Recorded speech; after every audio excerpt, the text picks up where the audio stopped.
They didn't invite me, but they charged it all to my card. My name is Aaron, and from wherever you're watching this, stay with me.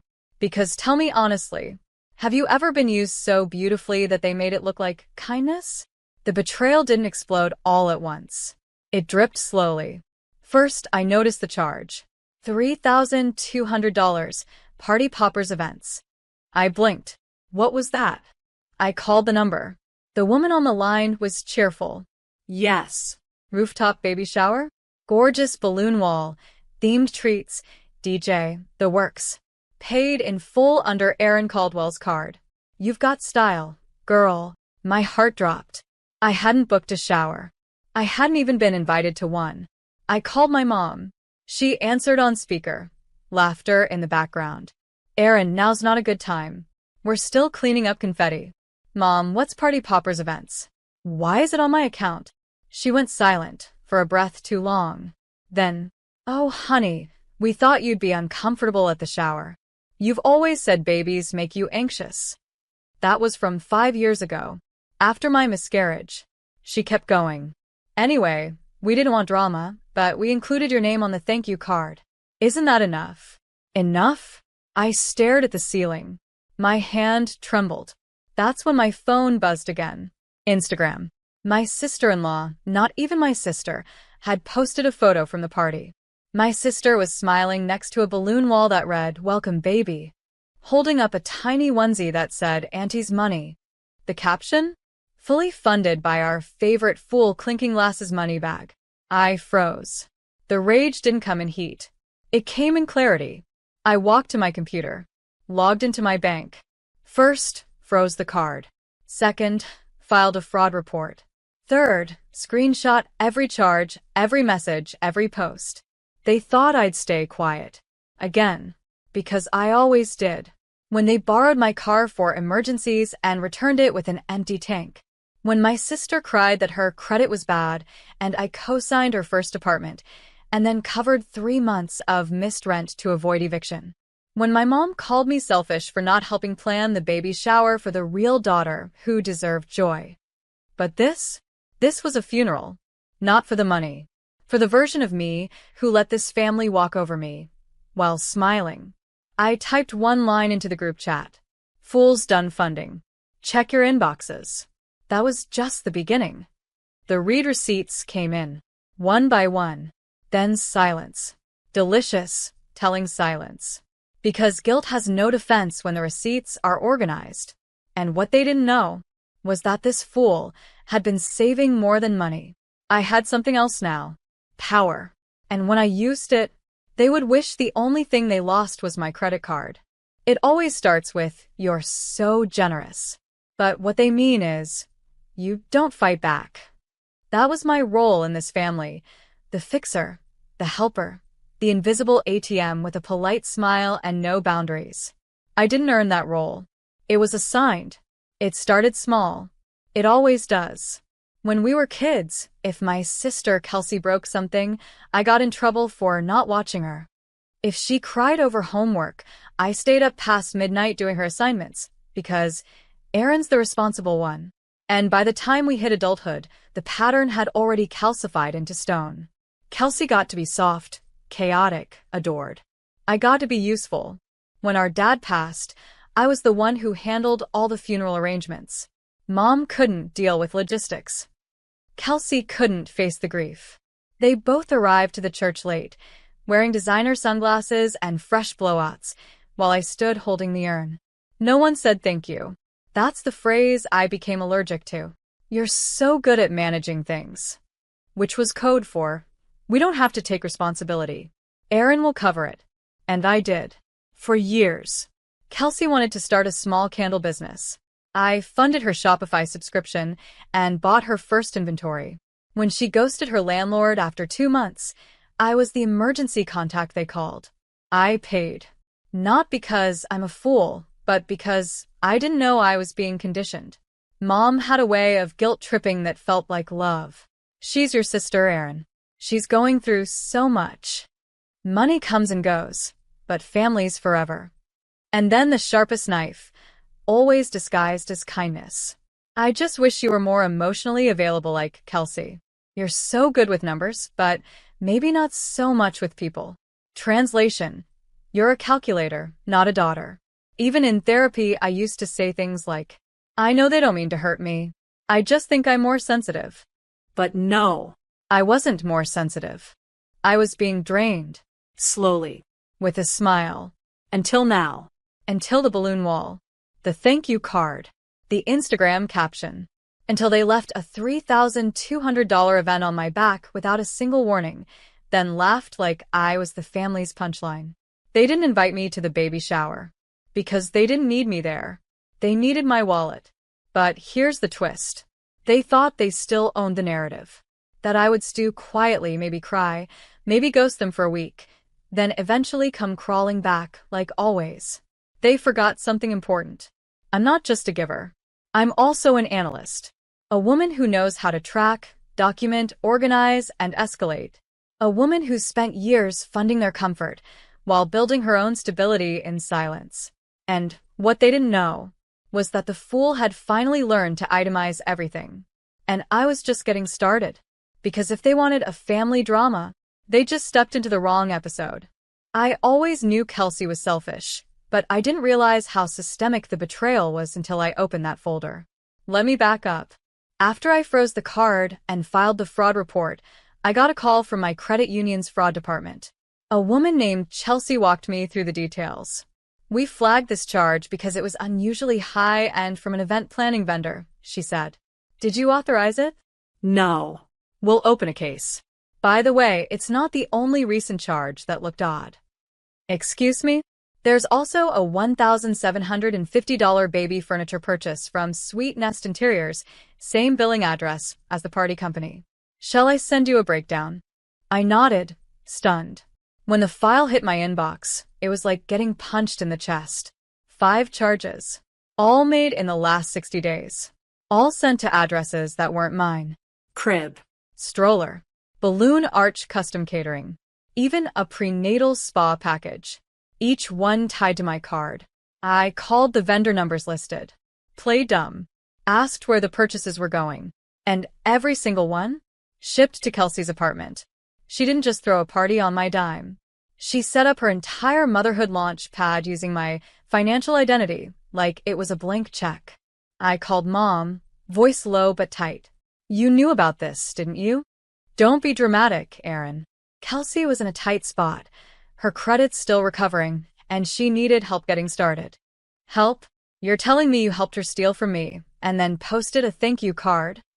She had the audacity to sigh. We just thought you'd come around. You always do. And that was the moment it clicked. They weren't sorry. They were confident. Confident that I'd keep the peace. That I'd carry the weight.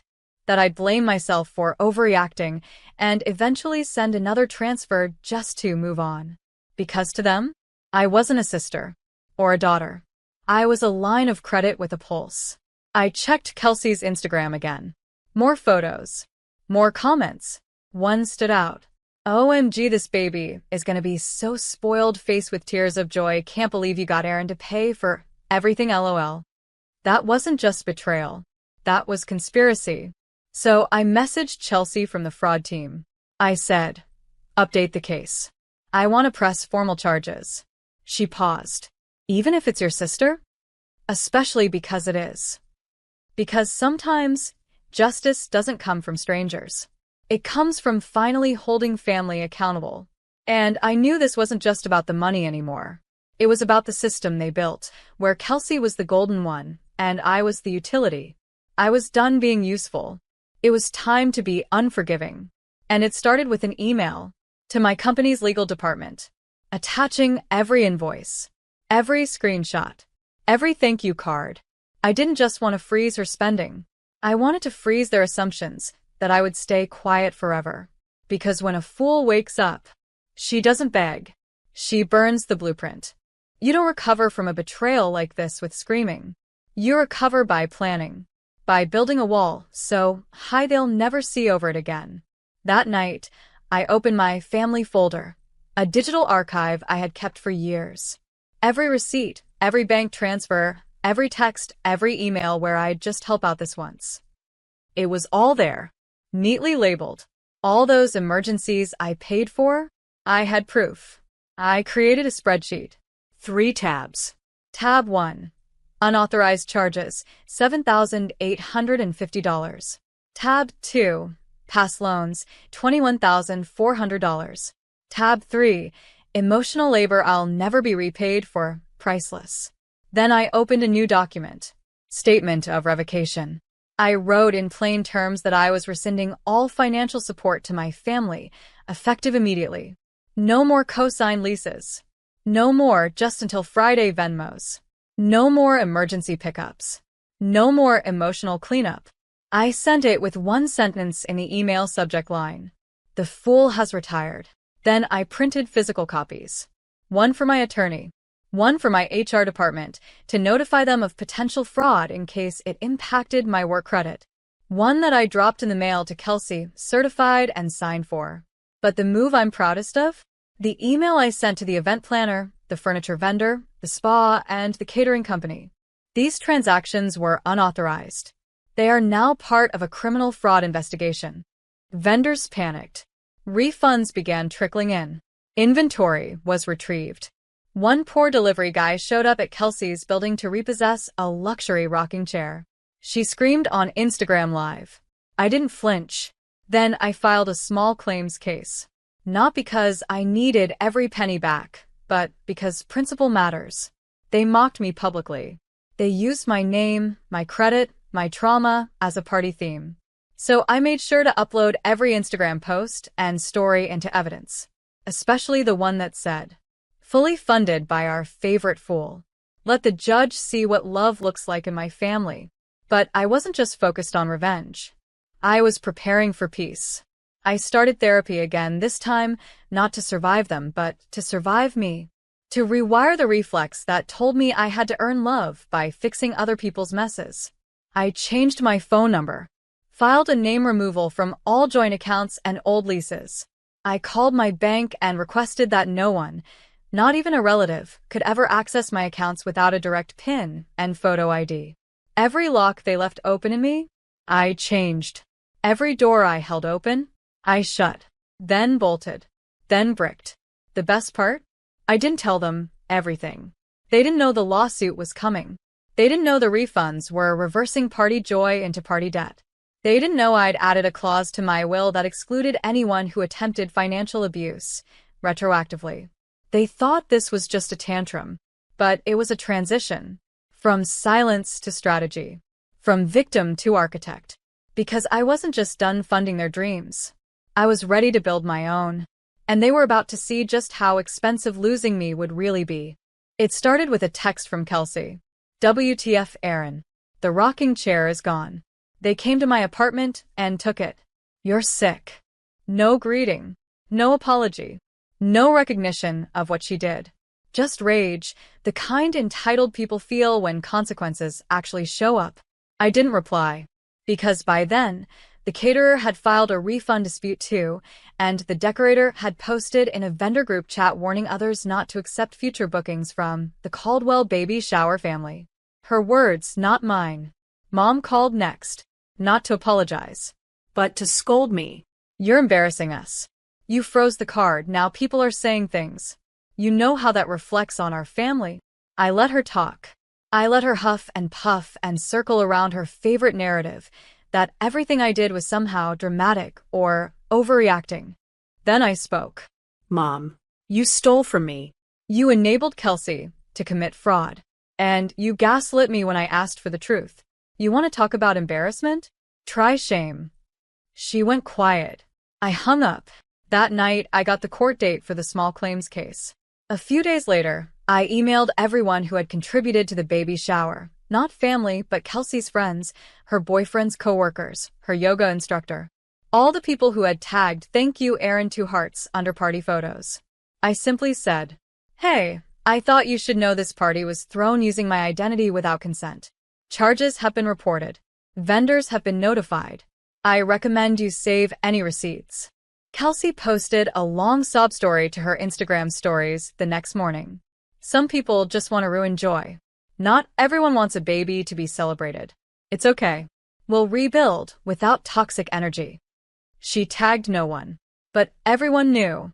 Because the same night, the event planner went live on TikTok and said, "We got scammed. Baby shower queen paid with stolen funds. We're not letting this one go quietly." It went viral. The phrase "balloon gate" started trending. And the comments? They eviscerated her. "Stealing from your own sister? Girl," she said, "fully funded by a fool." Turns out she was the only fool. Hope that onesie fits in court. Meanwhile, I walked into my courtroom like I was showing up to collect. The judge reviewed every screenshot, every charge, every message. He glanced at Kelsey and asked, "Do you have proof that she consented to any of these charges?" Kelsey stammered. Then she tried to cry. "She's my sister. I thought it was okay. We've always helped each other." I handed the judge one last thing, a spreadsheet of every time I helped her before. Labeled, dated, signed. The judge nodded slowly and said, "You have 30 days to repay every dollar or face further action. This isn't helping. It's fraud." Kelsey didn't look at me once as she walked out. Mom followed her. No one said a word. But I wasn't done. Because the next step wasn't about them. It was about me. I was about to leave the family group chat. But first, I changed the name to "The Fool's Last Words." Then I sent a single line. "Next time you want to throw a party, use your own name and your own damn money." And I left. Just like that. One click. One exit. No noise. No apology. Just power. You can always tell when people are losing control, not by their shouting, but by their silence. The group chat went dead after I left. No attempts to pull me back. No fake apologies. Just nothing. But outside that silence, their world was unraveling. First came the financial fallout. My fraud claim triggered red flags on Kelsey's credit. She couldn't open a new line or apply for a store card without being flagged for identity misuse. Then, the caterer filed her own lawsuit, small claims like mine but public. The case number was online. People noticed. Local gossip pages picked it up. The story spread fast. "Mommy influencer throws shower with stolen card." The comments were ruthless. "She scammed her own sister? Didn't she post about loyalty last week?" "Baby shower grift era grimacing face."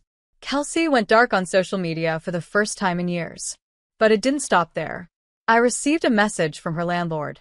Not sure how he found me, but he said, "Hi Erin. I believe you were financially responsible for past rent payments at this address. I'd like to confirm that's no longer the case." I wrote back, formally and clearly, "Correct. I am no longer connected to or liable for anything concerning Kelsey Caldwell. Any arrangements she fails to uphold are solely her responsibility now." He replied 2 words, "Understood. Thanks." Within a week, I heard from a mutual friend that Kelsey had missed rent again and that her boyfriend had stepped back to regroup. Then came the email from our mom. Not a call, not a visit, an email. "We may have made some mistakes, but at the end of the day, family is still family. I hope you'll reconsider. We don't have much left to lean on." Things have been hard for Kelsey. No apology, no ownership, just guilt packaging, disguised as an olive branch. I didn't reply, but I did do something else. I posted a simple quote on LinkedIn of all places. It read, "Sometimes the best inheritance you leave behind is knowing your value and refusing to let anyone else discount it." I didn't tag anyone, didn't explain a thing. But Kelsey's ex-boyfriend liked the post. So did the former event planner. And the real cherry? My therapist messaged me privately and said, "You didn't just draw a boundary. You built a wall with windows so you could watch the peace grow." Because that's exactly what I was doing. I started baking again. Something I hadn't done since before the family chaos swallowed my weekends. I picked up weekend hiking. I took a spontaneous trip to Seattle by myself. I started sleeping without clenching my jaw. And for the first time in my life, I stopped waiting for the next crisis from my family. There was no next crisis because I wasn't answering anymore. And when people say things like, "But that's your mom," or "You only have one sister," I just smile and reply, "You also only have one nervous system." And mine deserves better. Because I didn't burn bridges. I just built a better life on higher ground. And the view? Spectacular. I didn't announce anything. There was no dramatic "I've moved on" post. No grand monologue to the family about finding myself. I didn't owe them that. I just started doing what I'd never been allowed to do. Live. For me. I moved out of my cramped apartment, the one I'd stayed in because I was always budgeting for someone else's fire. I found a sunlit place with arched windows and hardwood floors that creaked like an old friend whispering, "You're home now."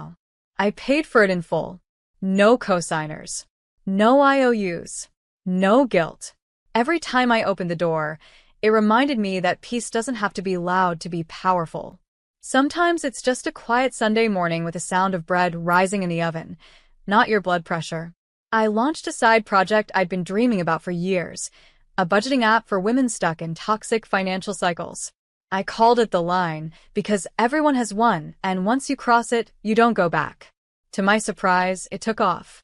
An investor reached out after hearing my story, anonymously shared through a friend of a friend. Within 2 months, we were scaling.